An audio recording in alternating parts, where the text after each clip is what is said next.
Hey everybody, welcome back to Classics Are Better. I'm Travis, and today I am putting this rear mount gas tank in this 66 C10. Let's get to it.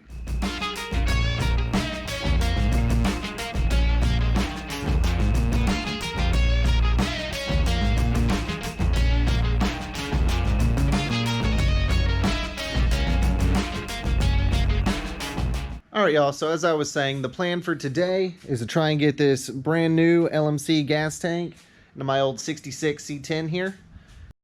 Put a light up here so y'all can kind of see, but anyway, the stock tank just runs right here. It's kind of like a flat looking rectangle, and it is just held in by strap 1 and strap 2, same thing on the other side, and each one literally just has a single bolt that you take out at the bottom. I would drain the tank before you move it. It'll be lighter and a whole lot less mess, and a lot less risky to you as far as just moving, you know, a gas tank. And then there is a fuel connect right here where the line would screw into the sending unit. Just unscrew it, you know, have a handkerchief or something just to kind of, or old shirt, whatever, to dab up some of the fuel that might leak out. But anyway, they already took this out. Their winner idea was to ratchet strap a fuel cell in here. No. That is not a good idea. Okay, so first things first, we got to get the old nasty gas in here out. Make sure you got you some kind of real gas can. Don't use like random containers. Some plastics melt when gas hits them or sits in it for a little while. You don't want that mess. Don't ask me how I know. It wasn't fun. But anyway, get your little hand pump with the in and out just to go ahead and manually pump this stuff out. You're gonna do the same thing if your gas tank is still in the cab. Just get it empty. That way we can get it out of here. Whew. That's my old gas container. That reeks. Oh my God. Oh. Whew. That'll make your eyes burn, man. Oh. Okay, you guys. So once you can get that smell out of your nose, the next step is going to be to actually disconnect your fuel line. Boom. So now it's time to get crazy and get these ratchet straps off of here. They tied this and then tied a knot. That's not cool.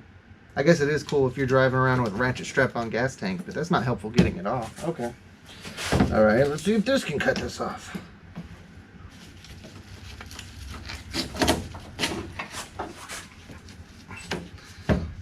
So I'm gonna try and just He-Man this thing right out. Let's see how we do. I think I'm gonna have to get my jack and lift this up.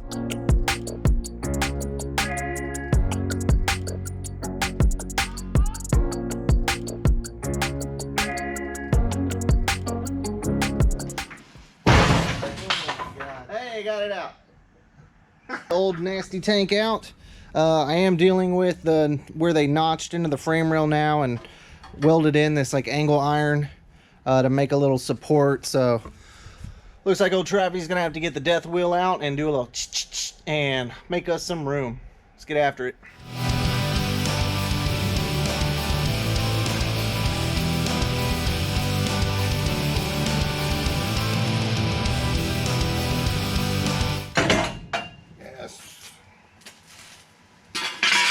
Okay, so one other thing you're going to do is put some sort of protectant down on this so this rust doesn't happen again. Black spray paint, either that the black spray paint that has the rust repellent / converter in it, or you're going to want to do something fancy like a frame coating like KBS or Pour 15, something along those lines. There's different versions of it or whatever. But at this point in time, I'm actually gonna start grinding and cleaning this up really good, get it ready for some KBS treatment. And I'm gonna try and actually do the whole frame. That's gonna be another video, so please check out that link above me to see that video and how well that went. And then we'll come right back to the gas tank because I don't want to have to drop it to do it later. So on to it. All right, welcome back everybody. So it has been a crazy week. Check this out. Hey everybody. So it is a winter week, snowpocalypse, whatever you want to call it for Texas. We're not used to this. It got to -2 yesterday. That much snow in North Texas. Used to 102 degrees, not -2 degrees. So that threw me for a little bit of a loop last week, especially having no power and stuff. So I was able to do a KBS treatment on this whole frame. Please see that video. It came out pretty well. It's kind of a poor man's powder coat. And then also, if you can check out the link above, I installed a track bar, panhard bar, whatever you want to call it, a nice adjustable one. I was trying to get the drive shaft over. Didn't really work, but at least it's adjustable, so in the future if I mix up suspension stuff I can tweak it as needed. So I am glad I installed it, and it's a good thing to do before you put a gas tank back here, because that's just going to be in your way. Okay, so the gas tank I went with is the 17-gallon center fill LMC rear mount gas tank for a C10. As you can see, again, it has the center fill spot, so that would come up through your bed floor. It's got the spot for your sending unit, a vent, and it's got a spot right here that's nice and threaded for a return line. And that way, if you had a fuel injection or an LS motor, something like that, you could utilize this. So on to installing this actual thing. So you're going to use your gas tank mounting straps here. You're going to need to drill 2 new holes. So I just used like a stepper bit and put in these, I think it was a 3/8 hole. This hole and this hole line up to here and here. So these are just on the outside of that so that it will hold the tank. On the other side, you're going to use these J-bolts. I'm not sure the real name. But they'll just go right here, and then you'll zip it up from that side, and it'll hold the tank flush right here in the middle. You could just use these 2 holes and those 2 holes and just hard bolt this tank in, and it would be fine. But once the bed's back on the truck, you would never have access if you ever had to drop it. So this way you could unscrew these nuts and drop this side if you ever had to have access. The jack holding it up with the straps ready to go, and you'll just kind of line each one up, and I'll show you how to connect it with that J-bolt.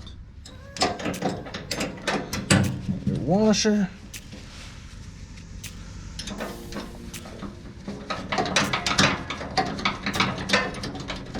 And your nut on there. Also, if you guys run into the situation where your strap is just dangling low like this and you can't get it to smush flat, use your jack and like a 2x4, and you can press it up here and then just take up the slack. There you go. Nice tightly mounted gas tank. Straps are in, nice and flush. Now just time for everything else. Alright, first thing we're going to do is get this sending unit installed. Get your gasket in there. Get your floater in first and work in the sock. Now LMC has 2 different kinds of these. They have one for the hose mount and one for the quick connect. This is the quick connect, but they both work the same way.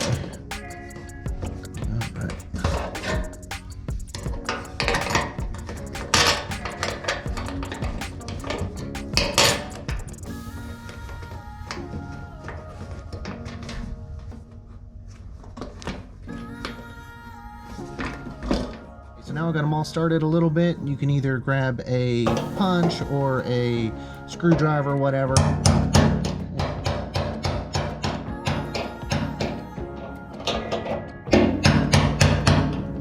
Then you get all 3 of these tabs locked under here, so it's nice and secure. Get your ground hooked up. I ended up just drilling a hole right here in this cross member and then grinding away the top so you have that nice metal on metal connection. So I'm just going to use a little bolt and get that attached. Pretty straightforward. And we actually have the filler neck here. When you get your bedwood on, you might have to tweak this, you know, cut this hose up down a little bit to make sure it fits flush with your application. Have a nice little cap for it.